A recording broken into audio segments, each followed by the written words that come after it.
Assalamualaikum warahmatullahi wabarakatuh. Nama saya Alfia Musdalifa dengan NIM 1914391. Saya dari jurusan Asuransi Syariah kelas C semester 5. Di sini saya akan menjawab beberapa pertanyaan pretest untuk mata kuliah aktuaria. Pertanyaan yang pertama, jelaskan apa yang dimaksud dengan ilmu aktuaria.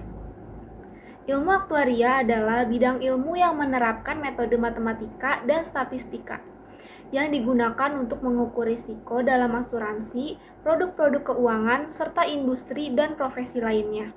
Secara umum, ilmu aktuaria menerapkan matematika dan memodelkan hal-hal yang tidak pasti. Pertanyaan yang kedua, jelaskan mengenai aktuaris serta peran dan tugasnya. Aktuaris adalah seorang ahli yang dapat mengaplikasikan teori matematika, statistika, serta ilmu ekonomi dan keuangan untuk menyelesaikan persoalan-persoalan aktual pada sebuah bisnis, khususnya yang berhubungan dengan risiko dan ketidakpastian dalam usaha, seperti perusahaan asuransi, dana pensiun, dan konsultan aktuaria dan investasi. Tetapi banyak pula aktuaris yang telah merambah di bidang-bidang lainnya yang terkait dengan pengelolaan risiko, yang memerlukan kemampuan analisa dan logika yang kuat.